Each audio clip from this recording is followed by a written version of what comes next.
A renewed push for answers following the disappearance of two best friends and business partners. Now we are hearing from family after Jason Salter was identified as one of two bodies found near the Chattahoochee River in March. Latasha Givens says live for us this evening with new details in this investigation. Well, Jennifer, the family met here at GBI headquarters a few hours ago to speak directly to the public about the update of the case. They wanted to thank everyone who had helped search for Jason, the officers working the case, and for everyone who has prayed for their family. After a 51-day disappearance, we were informed that the search for Jason Salter is over. Relatives and loved ones of Jason Salter gathered in front of GBI headquarters Tuesday afternoon to confirm his body was one of two found in March in Fulton County. Chattahoochee Hills Police confirmed the bodies were found near the Chattahoochee River and Fairburn on an 8,000-acre farm. Investigators say dental records confirm the remains of one of them is Salter. The second body has not been identified. They were very special men that just were trying to take care of their families. Salter and his best friend and business partner, Kenny Guerrera, went missing back in February. This was a very traumatic experience for me and my family. 11 Alive first met Jason Salter back in 2017 after a single mother of 6 children was killed at work just before Christmas. Salter, his friends, including Guerrera, helped raise money for her children. And we stand behind them. A testament to the person his family says he was. And this investigation will now focus on what happened leading up to Jason's death. The GBI says this is officially a homicide investigation. We'll share with you the funeral plans as soon as they become available. Back to you. Good morning. Today is Wednesday, April 19th. The year is 2023.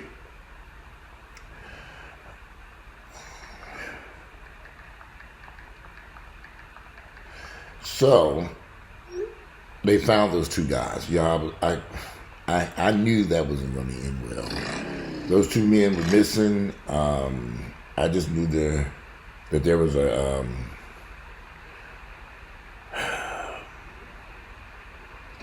I knew that they were going to find those guys. I just knew that it was just going to be a matter of time.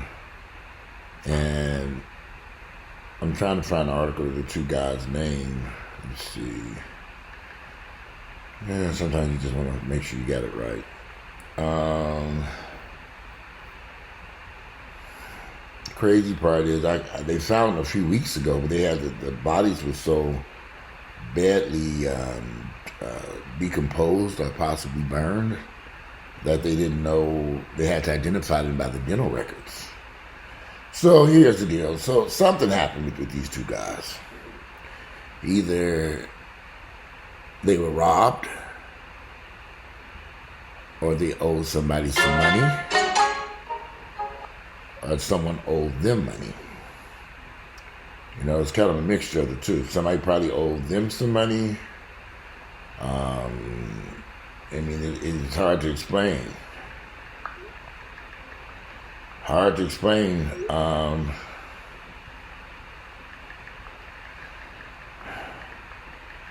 Either they owed money to somebody,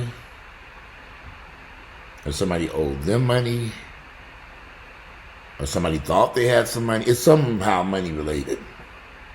For both those guys to have been murdered, could have been drug related. They had a print shop. Did they do business with somebody who? Did they have any? I mean, it makes you you have some. It just makes you wonder.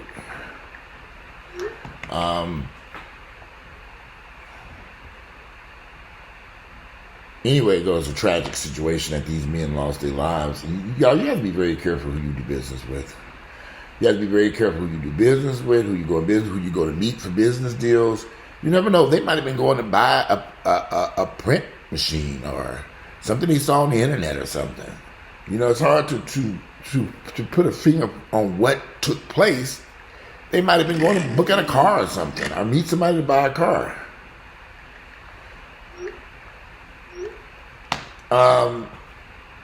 He could have been looking at some real estate. You could have met someone anyway to do any type of business, y'all. You'd be very careful. We live in a crazy world out here today.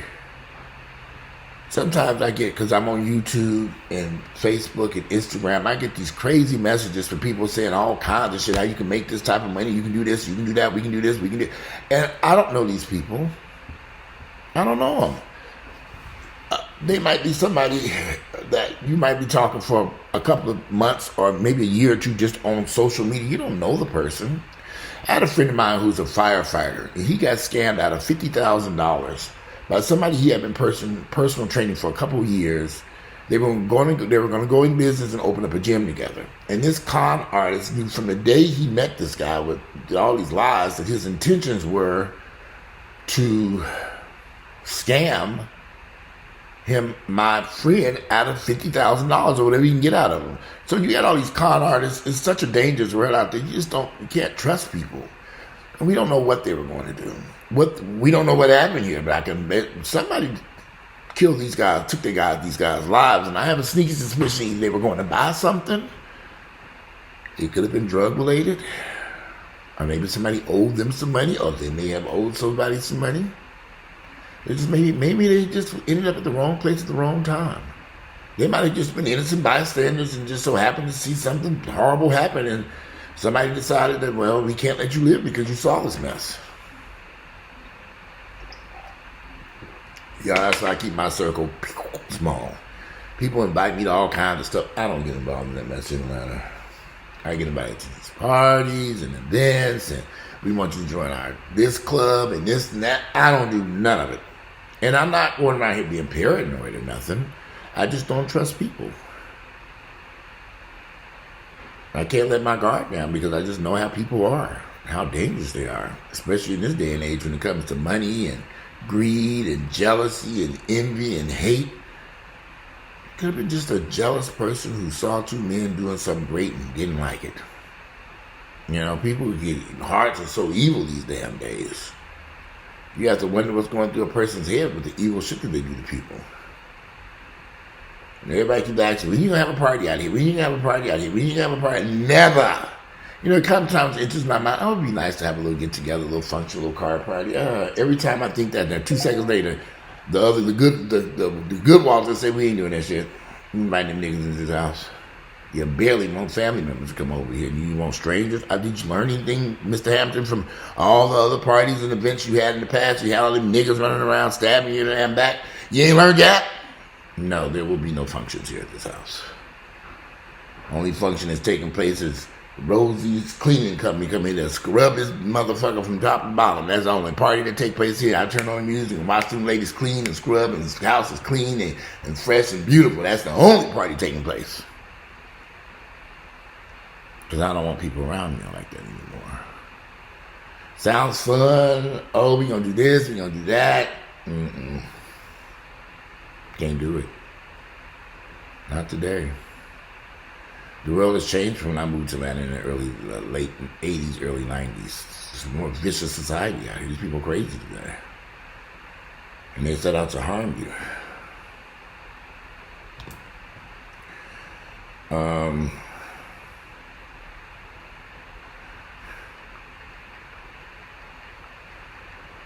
My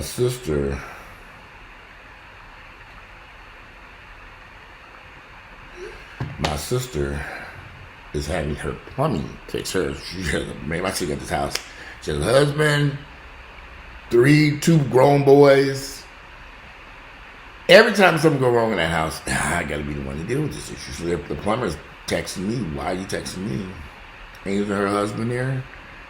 This is a grown-ass 40-something-year-old man. He don't know how to deal with the plumber who's out there fixing the issue at the house. Why are you all calling and texting me? I don't need to call and text somebody about any issue going on in this house. If I need a plumber over here, I pick up the phone, call the plumber, and get my money out, and he pay him and do the work done. I don't have to call my sister Michelle or her husband to fix a problem in my own fucking house. Why are they calling me? Are you coming over here? Why am I coming over there? No, seriously. They called me at 6:30 this morning, 7 o'clock. Are you coming over to the house? Why? I went so far as to get you all a plumber over there who's fixing this problem. You all can't communicate with the plumber and get y'all shit fixed. Why do I need to supervise? You all are grown. My sister's 50-some years of age, and I'm sorry, her husband's in his 50s too. I'm sorry, whoop, that man 50-some years of age too. Fix y'all plumbing issue. Try to block y'all asses. I don't want to block y'all this early in the morning. Calling me early in the morning. I'm like, what the fuck is going on? The plumber said he's coming over here. What is the issue? Seriously, what is the issue? Why do I need to be there? Are you coming over? No, I'm in bed asleep. I'm going to turn over and go back to sleep. Y'all done woke me up. I'm thinking something happened. No, ain't shit happened. Y'all think I'm coming over to supervise you all's plumbing project. I'm not doing that. What's wrong with niggas? Yeah. But anyway, back to the subject matter at hand. This sad situation, these two men getting killed. I can't even find. Oh, there it is. Remains of one of them was identified. The body of one of the two best friends and business partners from East Point who vanished in February has been identified. What is this? Jason Salter and Kenny Guerrero were last seen together on February 25th in East Point. The two men are both fathers and own Rockstar Lifestyle Print Shop in South Fulton County. It's a print shop. According to friends, Salter's Altima was found in the parking lot of his Family Dollar, and Guerrero's BMW is located in South Atlanta Complex. So they found them. They identified the bodies.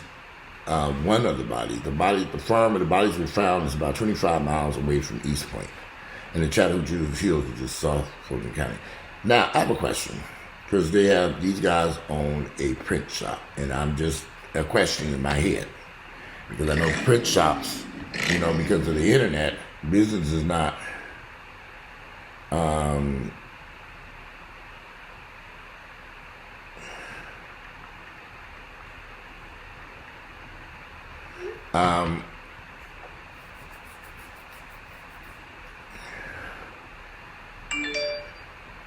the print shop business is kind of on a decline. Now, I am concerned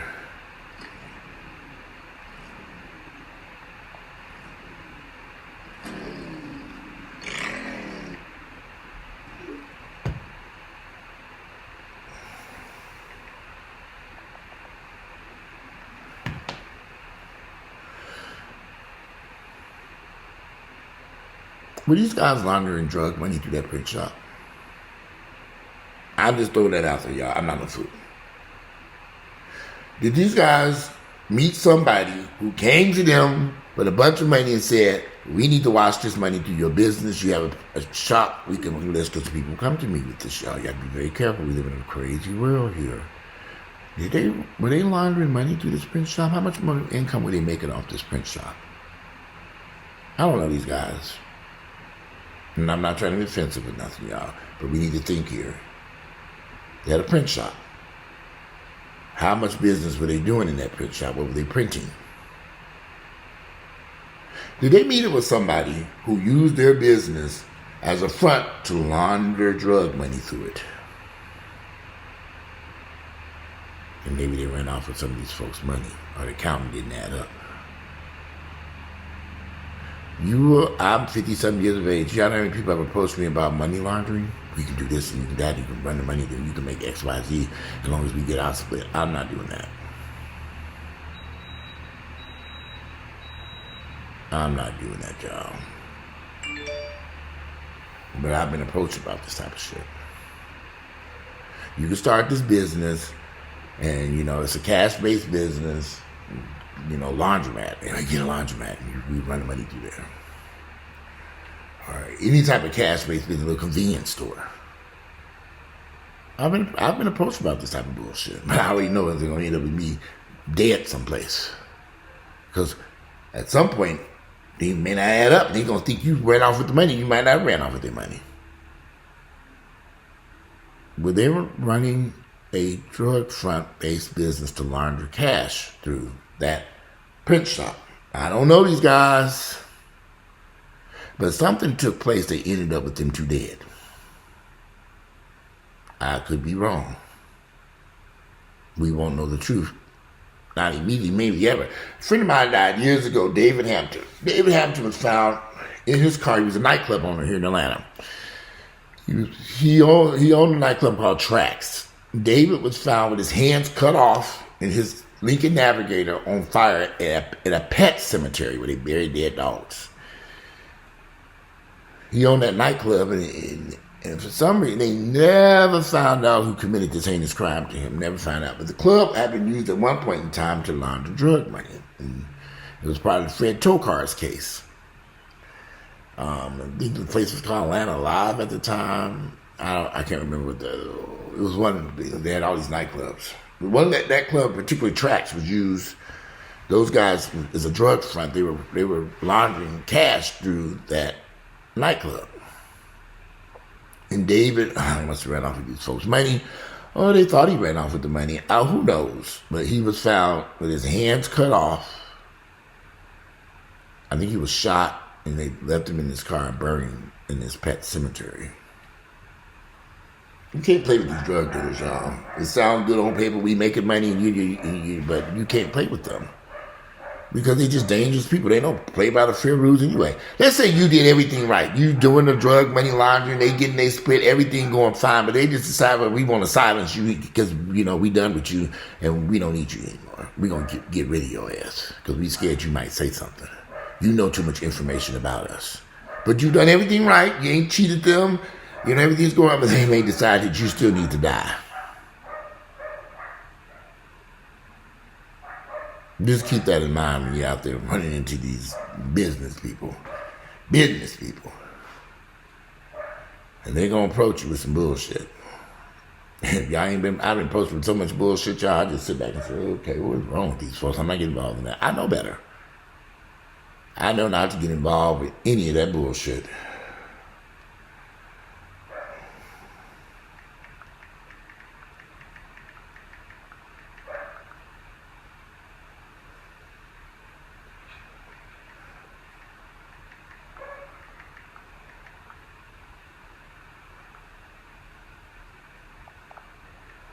I don't know why. And forgive me, guys. I should just start to talk to these people, but they don't speak English, so we kind of there's a translator going on here. Y'all fix the fucking plumbing problem. Why are y'all texting me about this plumbing issue? And how y'all want it done? Isn't that nigga standing right there? Her husband is standing right there. Can't you talk to him? She just wants a cutoff valve, so they don't have to go out to the street to turn them off. When they put in the main line. She now wants a cutoff valve installed in the basement so they can turn the water on and off. Tell him! He's standing right there. Cut-off valve in this damn basement. Why do I have to be?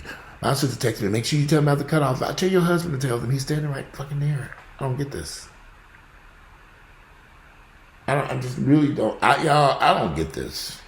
It's everybody's so motherfucking handicapped today. It just don't make no fucking sense.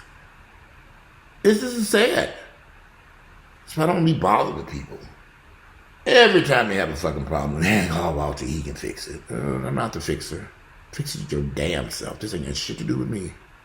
I done had plenty of plumbing issues at this house. One morning I was in bed, sleep. A neighbor rang the doorbell and said, there's water running all down the street down in front of your house. In this house right here, I got up and walked out there. I know, this shit is a flood out here. I had to get a plumber over here immediately to fix the water pipe leak. I ain't gonna phone call nobody. Hey, I got a water leak outside. I don't know what to do. Do you know? No, I called a fucking plumber and said, get over here. I got an emergency. And then I had to go find a water key. I had to go up to Lowe's, buy a harder key, come back and turn the water off because it was flooding the damn street out there. Who was I gonna call? Jesus? Jesus, I did call Jesus because it was a Hispanic guy that came home and fixed it. So I guess I did call Jesus. I don't know who fixed it. $500. What? Damn it, it took you 30 minutes to fix that shit. I need to get that plumber back over here. So let me conclude this video because it's texting back and forth so I can call and cuss their asses out because this is not making sense to me. But where are these guys running was their business a drug front? Were they selling drugs? I have a sneaky suspicion they may not have been the drug dealers. This is my theory on this, y'all. I'm crazy over here. Don't pay me no attention. I'm just a crazy man on YouTube. But something ain't right about this. When them motherfuckers over there accepting cash to float it through their business, washing these folks' money, and then the folks decided to turn on them and kill their asses. Something to think about it. But don't pay me no attention, y'all. They say I'm crazy. But I ain't no fool. Something took place. And it wasn't good. Today is Wednesday, April 19th. The year is 2023. I look forward to reading you all's comments and what you all think took place over there. And I'm out of here and enjoy it. I gotta get out at 7 o'clock. Okay, let me take care of my sister's plumbing. And I gotta get in this car and go I gotta take care of something myself. I'm out of here. Enjoy the rest of your beautiful Wednesday.